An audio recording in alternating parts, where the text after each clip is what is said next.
Hello everyone, welcome to UPSC with KT. आप सभी का स्वागत है आज के इस सेशन में।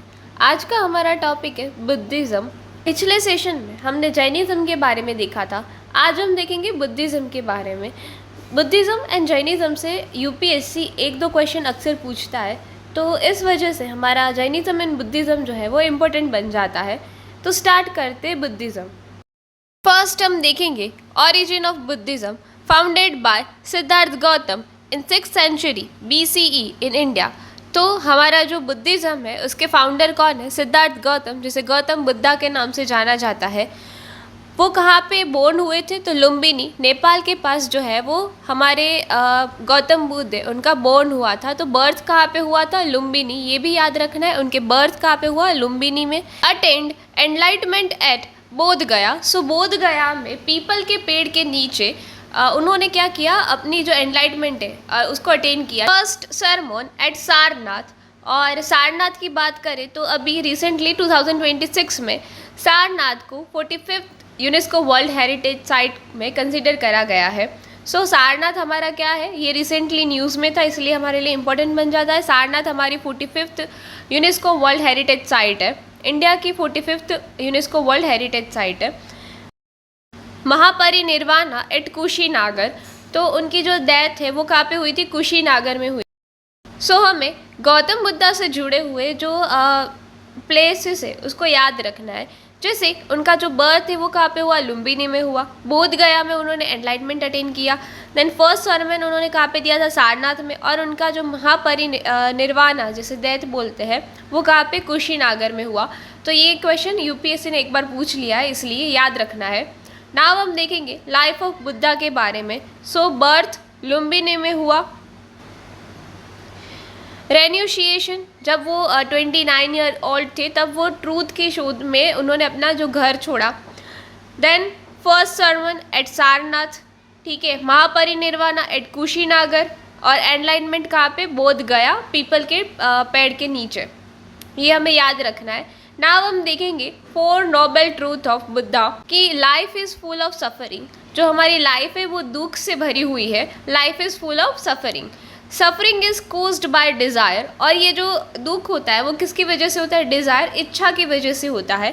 सफरिंग कैन एंड, ये सफरिंग जो है उसको हम एंड कर सकते हैं। And the path of the end suffering is noble 8-fold path. तो उन्होंने जो 8-fold पाथ दी है उससे हम जो अपनी सफरिंग है, दुख है, उसको कम कर सकते हैं।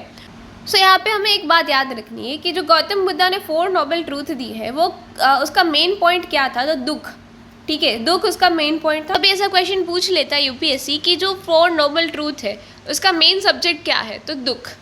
नाउ हम देखेंगे नोबल 8-fold पाथ। सो उन्होंने जो नोबल 8-fold पाथ दिए हैं उन्हें हमें याद रखना है। First, right understanding. Second, right thought. Third, right speech. Right action. Right livelihood. Right effort. Right mindfulness and right concentration. तो हमारे ये 8 पाथ है, उसकी मदद से हम अपनी सफरिंग, अपने दुख को कम कर सकते हैं। ये गौतम बुद्धा ने बताया है। नाउ हम देखेंगे 3 मार्क्स ऑफ एग्जिस्टेंस, जिसमें first Anika. Anika that mean कि नथिंग इज परमानेंट। तो गौतम बुद्धा बताते हैं कि कुछ भी यहाँ पे जो है वो परमानेंट नहीं है। सेकंड, वो दुख के बारे में बात करते हैं कि अगर हमारी कोई इच्छा है, अगर उसको हम फुलफिल नहीं कर पाते हैं तो उसकी वजह से हमें दुख होता है। तो सेकंड जो है वो दुख के बारे में बात करते हैं, सफरिंग के बारे में बात करते हैं। और थर्ड, गौतम बुद्धा जो है वो अनाता के बारे में बात करते हैं। Anatta means non self, there is no permanent soul. तो ये बताते हैं कि जो परमानेंट सोल जो है वो होता नहीं है। सो अगर हम मेजर टीचिंग की बात करें तो first is middle path. So Buddhism जो है हमें मिडल पाथ के बारे में बताता है कि जो हमें ज़्यादा लग्जरी होता है उसको भी अवॉइड करना है। एक्सट्रीम लग्जरी है उसको अवॉइड करना है, और जो एक्सट्रीम हमारे रिजिड रूल है उसको भी अवॉइड करना है। हमें मिडल पाथ वो बताता है। अगर हम सेकंड टीचिंग की बात करें तो बुद्धिज़्म अहिंसा के बारे में बताता है, करुणा के बारे में बताते हैं, और मेता that means loving and kindness के बारे में बताता है। और हमारी जो थर्ड टीचिंग है focus on ethics, wisdom and mental discipline.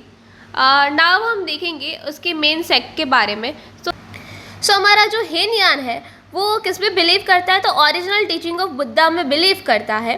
While हमारा जो महायान है वो आइडल वर्शिप में बिलीव करता है। तो हमें याद रखना है कि जो हीनयान है वो ओरिजिनल टीचिंग ऑफ बुद्धा में बिलीव करता है और महायान जो है वो बिलीव इन आइडल वर्शिप। ठीक है, अगर हम बात करें लैंग्वेज की तो महायान जो है वो संस्कृत लैंग्वेज में सेक्ट है जो वो संस्कृत लैंग्वेज यूज़ करता था, और जो हमारा हीनयान है, हीनयान सेक्ट जो है वो पाली लैंग्वेज यूज़ करता था। तो ये 2 पॉइंट्स हमें याद रखने। फर्स्ट, हमारा जो हीनयान है वो पाली लैंग्वेज, ठीक है, और जो हमारा महायान है वो संस्कृत लैंग्वेज।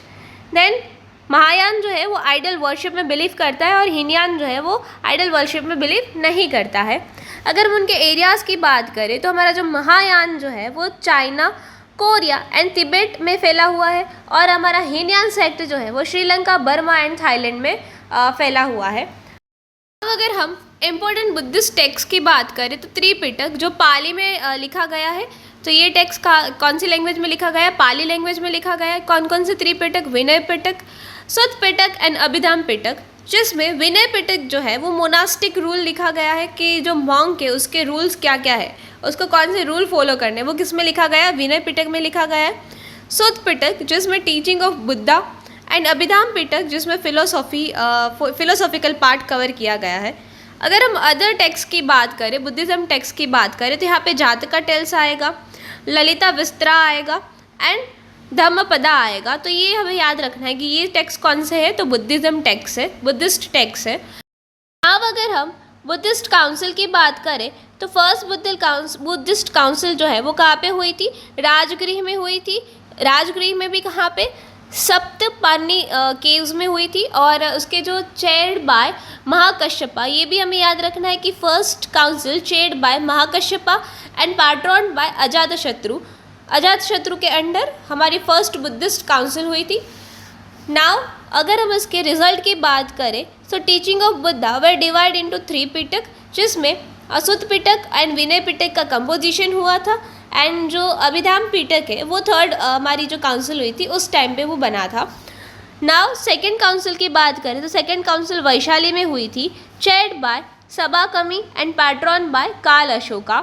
काल अशोका के अंडर अगर हम इसके रिजल्ट की बात करें तो यहाँ पे division in Sthavira and Vadis, that mean dispute over monastic rule. तो मोनास्टिक रूल में जो क्या हुआ? डिवीजन हो गया। नेक्स्ट हमारी अगर थर्ड काउंसिल की बात करें तो थर्ड काउंसिल जो है वो पाटलिपुत्र में हुई थी, chaired by Moggaliputta Tissa and patron by Ashoka. तो अशोका के अंडर हमारी थर्ड बुद्धिस्ट काउंसिल हुई थी। अगर हम इसके रिजल्ट की बात करें तो कंप्लीशन ऑफ अभिधाम पिटक, तो यहाँ पे हमारा जो थर्ड पिटक है अभिधाम पिटक, उसका क्या हुआ? कंप्लीशन हुआ, वो पूरी तरह से तैयार हो गया। नेक्स्ट अगर हम फोर्थ काउंसिल की बात करें तो फोर्थ काउंसिल हमारी कश्मीर में हुई थी, chaired by Vasumitra and patron by Kanishka, Kanishka के अंडर। एंड अगर हम इसके रिजल्ट की बात करें तो फोर्थ काउंसिल के अंडर हमारे जो बुद्धिज़्म है वो 2 सेक्ट में डिवाइड हो गए, हीनयान एंड महायान में।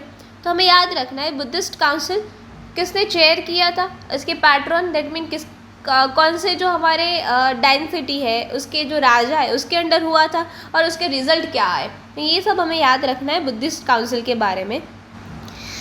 इसके अलावा अगर हम इसके इम्पोर्टेंट पैट्रॉन की बात करें तो अशोका, कनिष्का एंड हर्षा, ये 3 जो है वो उन्होंने बुद्धिज़्म को बहुत ज़्यादा प्रमोट किया था।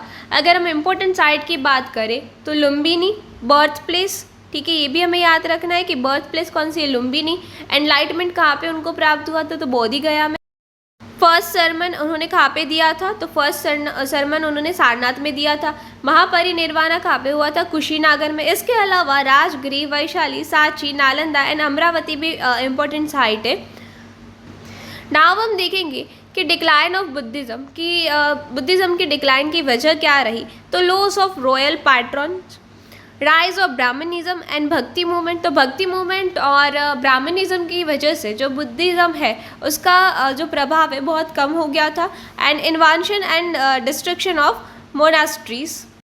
इसके अलावा हमें इवेंट ऑफ बुद्धाज लाइफ और उसके सिंबल को भी याद रखना है, जिसमें हमें उनके जो बर्थ है उसका सिंबल है lotus. Then Mahabhinishkramana, that mean great renunciation, उसका जो सिंबल है हॉर्स। निर्वाणा एनलाइटमेंट उसका बॉडी ट्री। देन धर्मचक्र परिवाहना जिसका मतलब है फर्स्ट सरमन उन्होंने जो दिया था उसका जो सिंबल है वो क्या है, विल। एंड देन महापरिनिर्वाणा उनका जो डेथ कुशीनगर में हुआ था उनका सिंबल है स्तूप। नाउ नेक्स्ट हम देखेंगे UPSC practice question. Consider the following statement. Buddhism was founded by Mahavira. Second statement, the first Buddhist council was held at Vaishali. Third, Ashoka was the great patron of Buddhism. So इनमें से कौन सा correct है हमारा answer? So Buddhism was founded by Gautam Buddha, तो first is wrong. Second, the first Buddhist council was held at Vaishali, नहीं, first Buddhist council जो है वो कहाँ पे हुई थी, राजगृह में, तो सेकेंड स्टेटमेंट भी हमारा रॉन्ग है। Ashoka was great patron of Buddhism, तो ये हमारा करेक्ट है। अशोका जो है वो उन्होंने बुद्धिज्म को बहुत ज़्यादा फैलाया था।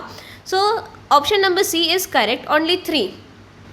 सो इस तरह से आज हमने कम्प्लीटली बुद्धिज्म को कवर किया। नाउ आज के लिए इतना ही, मिलते हैं नेक्स्ट सेशन में। तब तक के लिए please do like share and subscribe UPSC with Katie.